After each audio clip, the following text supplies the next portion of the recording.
Bismillahirrahmanirrahim. Assalamualaikum warahmatullahi wabarakatuh.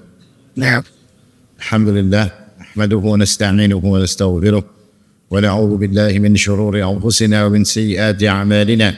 May yahdihillahu fala mudilla lahu wa may yudlil fala hadiya lahu.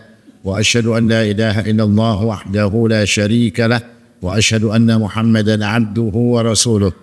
Allahumma shalli wa sallim wa barik ala nabiyyina Muhammadin wa ala alihi wa sahbihi wa sallama tasliman mazida.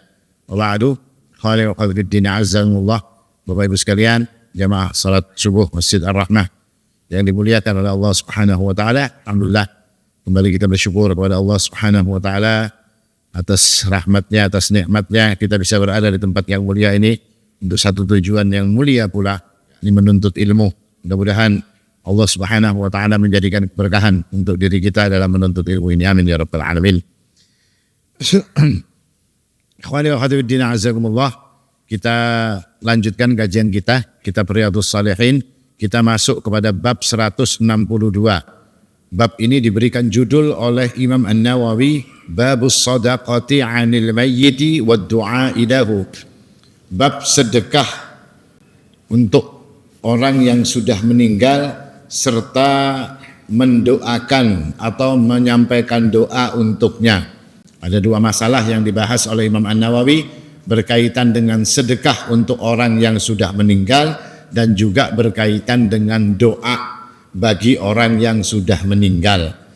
Karena mendoakan orang yang sudah meninggal, mendoakan salaf-salaf kita. Yang dimaksud salaf ini orang-orang yang mendahului kita, Pak. Pian abahnya masih ada, kaiknya masih ada.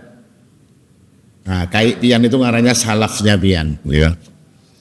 Bapaknya yang sudah meninggal itu semuanya salaf-salaf kita, dan itu didoakan adalah salah satu sunnah, salah satu anjuran yang diajarkan. Bahkan ini disebutkan oleh Allah Subhanahu wa taala di dalam Al-Qur'an. Allah mengatakan, "Walladzina ja'u min ba'dihim yaquluna rabbana ighfir lana wa li ikhwanina alladzina sabaquna bil iman." Allah menjelaskan tentang orang-orang yang datang setelah mereka, artinya datang setelah generasi mereka.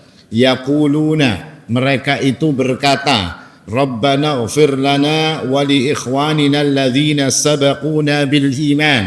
Wahai Allah, ampuni kami serta ampuni saudara-saudara kami yang telah mendahului kami dalam urusan keimanan. Nah, ini orang-orang yang dahulu kita doakan. Nah, ini makanya disebutkan oleh Imam Nawawi adalah sesuatu yang disukai, sesuatu yang disunnahkan untuk mendoakan orang-orang yang telah lalu. Dan dalam bab ini juga dibahas tadi, dikatakan tentang sedekah kepada orang yang sudah meninggal. Imam An-Nawawi memasukkan satu hadis dari Ibunda Aisyah radhiyallahu anha. Beliau mengatakan, anna rajulan qala lin nabi. Ada seseorang berkata kepada Nabi, inna ummi ftulitat nafsuha wa araha law takallamat tasaddaqat fahal laha min ajrin in tasaddaqtu anha. Qala na'am. Jadi orang ini bertanya bahwasanya ibunya itu sudah meninggal dan si anak ini menyangka bahwasanya ibunya itu ada sesuatu yang akan diomongkan tapi enggak sempat. Seandainya ibunya itu sempat untuk ngomong, sempat untuk berpesan, ibunya itu akan bersedekah. Ibunya akan melakukan satu amalan kebaikan, yakni sedekah. Tapi berhubung mati duluan, meninggal duluan, maka nggak sempat itu didengar oleh anaknya dan juga nggak sempat itu diucapkan oleh ibunya.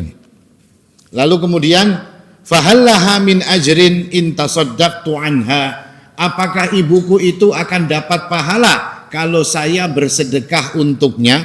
Maka Nabi mengatakan, qala na'am. Ya, kata Nabi, dia akan mendapatkan pahala kalau engkau bersedekah untuknya.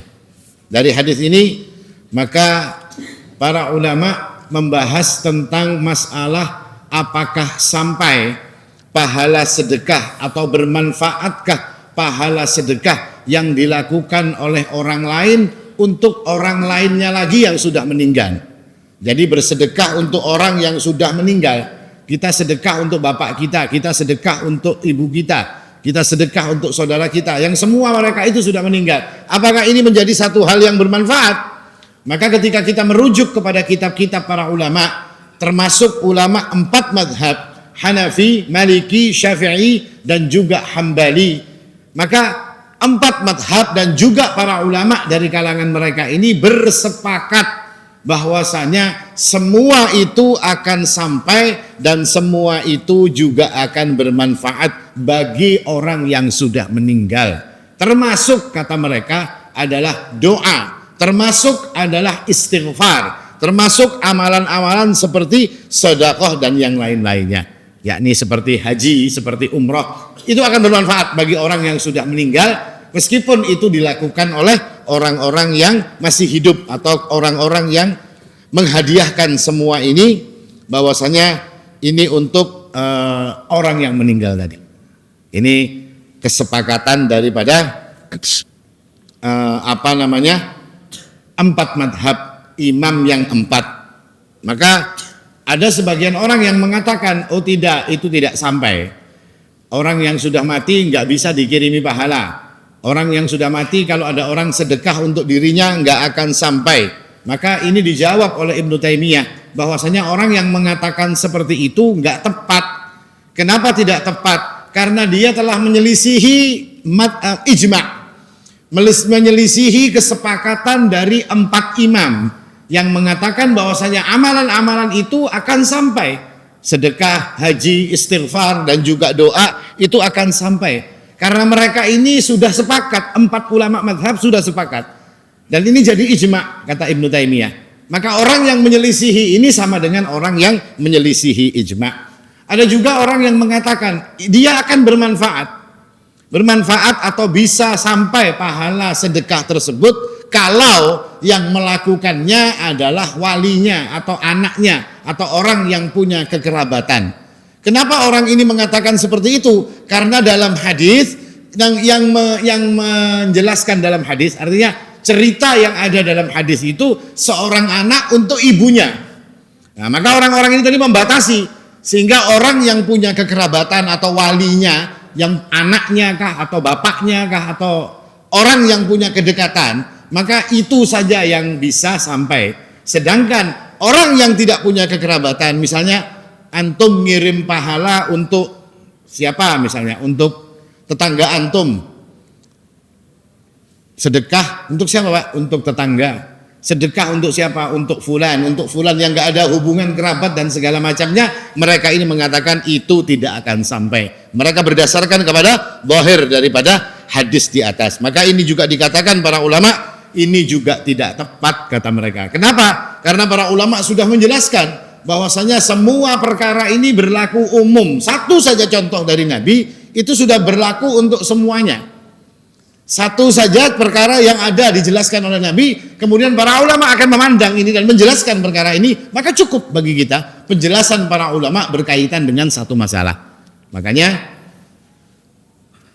para ulama mengatakan ini tidak harus anak atau tidak harus orang yang mempunyai kekerabatan berkaitan dengan ini. Bahkan dikatakan oleh Syekh Muhammad bin Shalih Al-Utsaimin bahwasanya kalau seandainya in tatasaddaqa anna kalau kamu kata Syekh Muhammad bin Shalih Al-Utsaimin, kamu bersedekah anna hadhihi an ummik, yang ini untuk ibuku, yang ini untuk bapakku, dan ini untuk saudaraku, ini untuk saudara perempuanku, dan kata Syekh Muhammad untuk siapapun manusia selama dia muslim. Artinya enggak harus saudara, enggak harus bapak, enggak harus ibu, enggak harus saudara. Maka siapapun mereka kata Syekh Muhammad selama dia adalah orang muslim, maka sesungguhnya fa inna dzalika yanfa'uh. Sesungguhnya semua sedekah yang dilakukan itu akan bermanfaat untuk orang tersebut. Artinya ijma' para ulama, yakni 4 madhab mengatakan semua itu adalah sesuatu yang bermanfaat. Sekarang kita melihat ketika sudah tahu bahwasanya ini adalah ijma' yang dikatakan oleh 4 imam madhab, didukung oleh para ulama yang banyak. Kita akan melihat kenapa sampai ada orang yang mengatakan itu enggak sampai. Hadis-hadis Nabi mengatakan itu sampai. Tapi kenapa ada orang yang mengatakan itu tidak sampai? Maka dalil mereka, orang yang mengatakan tidak sampai itu adalah satu ayat. Allah Subhanahu wa taala berfirman, "Wa allaisa lil insani illa ma sa'a." Dan manusia itu tidak akan mendapatkan sesuatu kecuali apa yang dia usahakan. Nah, pertanyaannya kata mereka, apakah sedekah tadi itu usaha orang yang sudah mati? Ya, Pak. Sedekah itu usahanya orang yang sudah mati kan, Pak? Kayak apa orang mati bersedekah ya? Kalau ia bersedekah berarti hidup. Kata mereka, orang akan mendapatkan pahala berdasarkan apa yang dia lakukan. Sedangkan orang ini sudah meninggal dunia. Sudah mati dia, kata mereka ini tadi. Maka nggak mungkin mereka akan bisa mendapatkan manfaat dari apa-apa yang dilakukan oleh orang lain. Maka para ulama menjelaskan, makna daripada ayat ini bukan seperti itu, kata mereka. Nah, mereka juga didukung oleh hadis. Disebutkan oleh hadis Abu Hurairah. Beliau mengatakan, anna Rasulullah sallallahu alaihi wasallam qala, idza mata al-insanu inqata 'amaluhu illa min thalath. Shadaqatin jariyah aw ilmin yuntafa'u bih aw waladin salih yad'u lah. Kalau orang itu sudah meninggal dunia, maka inqata'a amaluh, amalnya akan terputus, enggak bisa lagi dia dapat pahala dengan amal-amalnya. Kecuali 3 amal.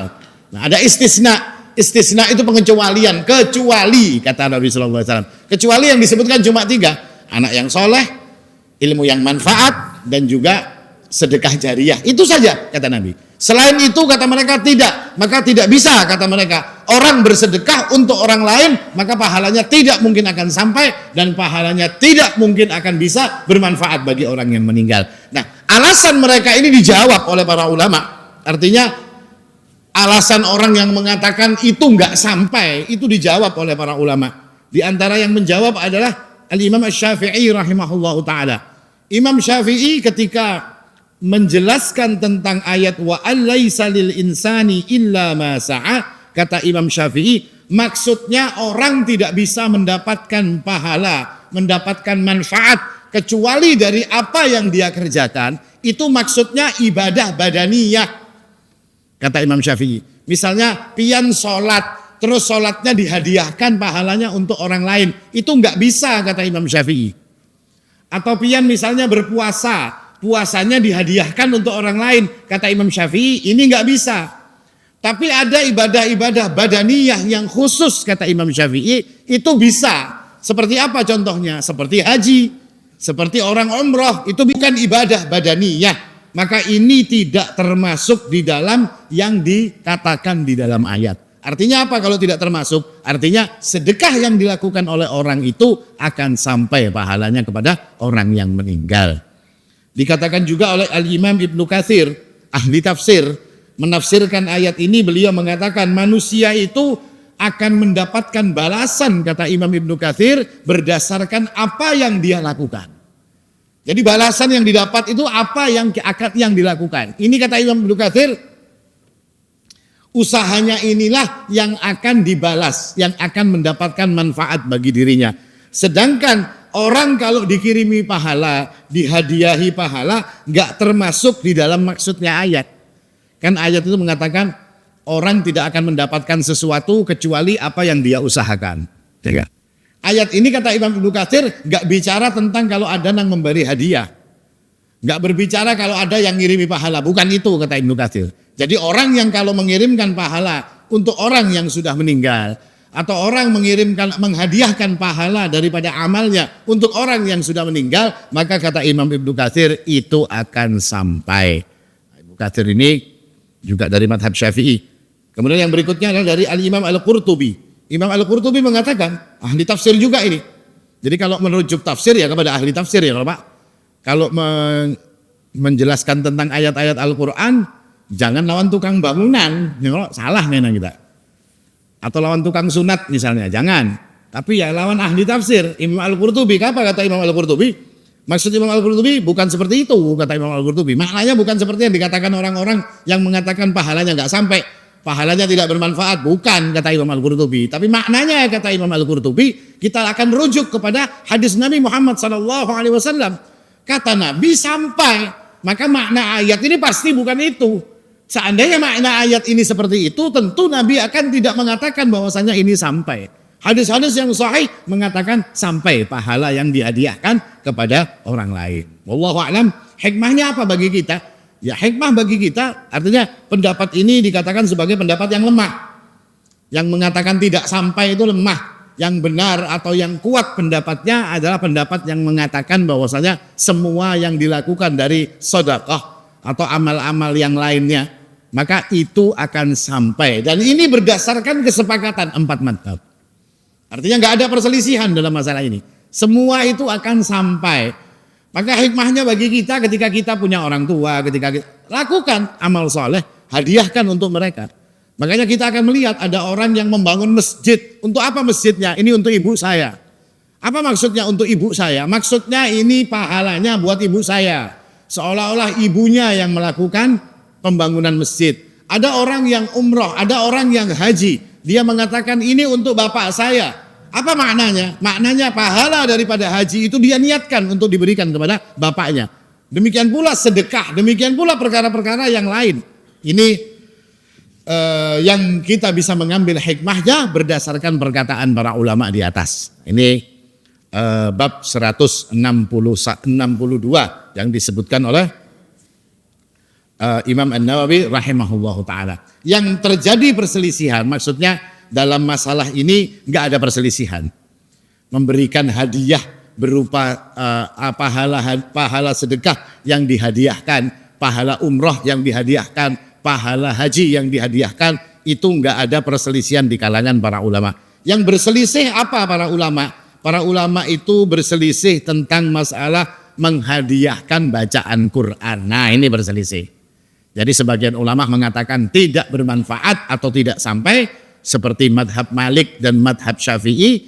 Lalu madhab Abu Hanifah dan madhabnya Imam Ahmad bin Hanbal mengatakan akan bermanfaat dan akan sampai. Misalnya orang membaca ayat Al-Quran, lalu dia meniatkan pahala bacaan Quran ini saya kirimkan kepada ibu saya. Kata Imam Syafi'i enggak sampai. Kata Imam Ahmad sampai. Kata Imam Malik enggak sampai. Kata Imam Abu Hanifah sampai. Artinya inilah yang disebut sebagai khilaf, perselisihan di kalangan para ulama. Maka apa sikap kita? Ya sudah, pian hendak mengumpati yang mana? Hendak sampai kah? Hendak ada sampai? Tidak masalah. Karena pian punya ulama. Ketika saya mengatakan sampai bacaan Al-Quran itu ketika pahalanya dihadiahkan kepada orang lain, apakah ini keliru? Tidak. Kenapa? Ada Ahmad bin Hanbal di sana. Ada Imam Abu Hanifah di sana.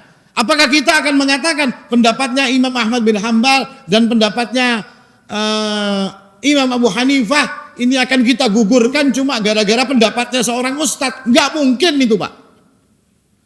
Kalau orang yang mengatakan tidak sampai kata mereka, apakah mereka salah? Tidak. Karena mereka punya ulama, mereka punya Syafi'i rahimahullah, mereka punya Imam Malik rahimahullah. Apakah kita akan mengatakan, oh enggak, ini Malik dan Syafi'i ini salah, yang benar ini Ustadz Fulan dan Ustadz Fulan? Mungkinkah kita mengatakan seperti itu? Enggak mungkin. Kenapa? Siapa Syafi'i dan siapa Ustadz itu? Siapa Abu Hanifah dan siapa mereka? Gak mungkin kita akan menandingkan yang seperti ini. Nah, makanya kebijakan para ulama, artinya kelapangan dada para ulama mengatakan silakan pilih. Karena antum punya salaf, antum punya pendahulu bagi apa yang diikuti dari pendapat-pendapat tersebut. Maka gak ada salahnya dan gak perlu untuk dipertentangkan. Nah, ini khilafnya di situ. Tapi kalau urusan sedekah, urusan haji, urusan umrah, sepakat para ulama, gak ada perselisihan. Yang perselisihan di dalam masalah mengirim bacaan Al-Quran. Makanya kan sering kita ini kadang-kadang, Pak, ya kan nila siapa misalnya Al-Fatihah atau ngirim apa, ngirim bacaan Al-Quran apa. Nah, ini sesuatu yang menjadi perselisihan di kalangan para ulama. Wallahu a'lam. Kita lanjutkan ke bab 163. Ini mulai hadisnya handap-handap, Pak. Babnya kada panjang-panjang lagi hadisnya, sedikit sebuting, ada yang 2. Bab ini babu thana'in nasi 'alal mayyit, pujian seseorang kepada orang yang sudah meninggal. Ini pujian. Di dalam masalah pujian ini ternyata ada manfaat. Orang yang memuji orang yang meninggal dunia. Ada orang mati, terus kita puji dia. Kita katakan begini dan seperti ini dan seperti itu. Maka dikatakan ini ada manfaatnya. Sebuah hadis dari Anas bin Malik radhiyallahu anhu, beliau berkata, marru bi janazah. Orang-orang itu ada orang-orang yang berjalan membawa jenazah atau lewat, ada jenazah yang lewat. Fa athnau 'alaiha khaira. Lalu orang-orang pun memuji orang yang meninggal tadi dengan pujian-pujian yang baik. Faqala an-nabiyyu wajabat. Lalu Nabi mengatakan wajabat, wajib, pasti, kata Nabi SAW. Lalu thumma murru bi. Lalu kemudian dikatakan oleh Rasulullah SAW, lalu ada lagi satu jenazah yang lewat. Thumma murru bi ukhra. Lewat juga marru bil ukhra, lalu lewat lagi satu jenazah. Lalu orang-orang dikatakan fa'athnau 'alaiha syarran. Lalu orang-orang mengatakan keburukan tentang jenazah tersebut. Faqala an-nabiyyu wajabat. Lalu Nabi mengatakan wajabat, wajib baginya, pasti baginya. Lalu Umar bin Khattab radhiyallahu anhu yang ada di sebelah Nabi pada saat itu bingung. Kok Nabi ini wajabat-wajabat? Apa maknanya? Faqala Umar, ma wajabat? Apa yang wajib itu wahai Nabi? Apa yang pasti, yang wajib itu apa? Maka Nabi mengatakan, hada athnaitum alaihi khaira fawajabat lahul jannah. Yang pertama tadi, kalian puji dia dengan kebaikan-kebaikan, maka dia akan masuk surga. Wajib baginya untuk masuk surga. Yang kedua, kata Nabi SAW, athnaitum alaihi syarra. Kalian katakan atau kalian bilang tentang orang ini dengan keburukan-keburukan. Fawajabat lahun nar. Maka wajib baginya itu masuk neraka. Kenapa bisa seperti itu? Karena antum syuhada'ullahi fil ard. Karena kalian, kata Nabi, adalah saksinya Allah ketika berada di muka bumi. Artinya kita semua ini jadi saksinya Allah. Setiap kita ini akan menyaksikan orang yang lain. Orang lain pun akan menyaksikan tentang perkara kita. Apakah bermanfaat kesaksian-kesaksian ini? Ya, bermanfaat. Sebagaimana dikatakan oleh Nabi Muhammad SAW. Bahkan dalam riwayat yang lain dikatakan, ayyuma muslim syahidalahu arba'atun bi khair. Siapapun dari orang Islam yang disaksikan untuknya itu 4 orang dengan persaksian yang baik, kata Nabi, adkhalahul jannah. Lalu Allah pasti akan memasukkannya ke dalam surga. Artinya kalau ada 4 saja, kata Nabi, yang menyaksikan tentang kebaikan seseorang, maka itu akan jadi sebab atau jadi jalan bagi seseorang tersebut untuk bisa mendapatkan surganya Allah Subhanahu wa taala. Ini makna persaksian. Makanya diperintahkan bagi kita itu kan dalam syariat ini untuk melakukan kebaikan kepada orang lain, untuk berbuat baik. Supaya apa sih kita berbuat baik? Supaya akan ada persaksian dari orang-orang bahwasanya kita adalah orang baik. Bukan riya, malah bukan riya. Tapi kita perlu dengan persaksian-persaksian seperti itu. Kalau hidup sekahandaknya, hidup menyakiti orang lain, maka akan banyak persaksian-persaksian buruk kepada diri kita. Dan ini akan menjadikan diri kita pula celaka. Ini yang dikatakan para ulama berdasarkan hadis di atas. Lalu apa makna daripada hadis di atas berkaitan dengan syahidalahu bi khair? Orang yang menyaksikan kebaikan untuk seseorang. Yakni 4 orang muslim yang menyaksikan tentang kebaikan. Siapa mereka ini? Maka mereka ini dikatakan oleh para ulama adalah orang-orang soleh. Orang-orang yang adil, bukan sembarangan orang. Orang-orang baik, orang-orang soleh. Orang-orang yang mempunyai keimanan dan ketakwaan, yang mempunyai amal dan ketaatan yang sangat baik. Maka kesaksian orang-orang ini dikatakan oleh para ulama adalah akan bermanfaat. Dan dengan kesaksian tersebut Nabi mengatakan adkhalahul jannah. Allah akan memasukkannya ke dalam surga. Apakah kalau disaksikan 4 orang terus semuanyaan? Ya baik-baik. Kan kalau ada orang meninggal itu kan biasanya kayak apa Pak? Biasanya apakah? Baik, khair. Khair. 4 kali kalau biasanya. 3 kali kan 4 kali Pak? 3 kali. Nah, maksudnya bukan persaksian yang seperti itu, tapi memang persaksian yang disaksikan oleh orang-orang saleh. Lalu apa makna daripada Allah memasukkan dengan persaksian tersebut ke dalam surga? Bukan berarti kalau disaksikan 4 lalu langsung masuk surga lewat jalan tol, tidak kata para ulama. Tapi itu jadi tanda bahwasanya orang tersebut adalah mati dengan alamat-alamat husnul khatimah. Jadi kita nggak dipastikan kata para ulama gara-gara disaksikan 4 orang lalu masuk surga. Tidak seperti itu kata para ulama. Tapi itu akan bisa jadi jalan yang memudahkan dia masuk ke dalam surga. Kenapa? Karena kesaksian dari 4 orang ini tadi dianggap sebagai satu alamat, satu ciri bahwasanya orang itu mati dalam keadaan husnul khatimah. Makanya diperintahkan tadi, hikmahnya bagi kita adalah diperintahkan untuk kita ini melakukan kebaikan, berbuat baik kepada manusia.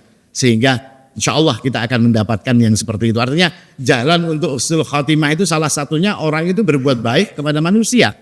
Bukan hanya amal-amal yang lain, tidak.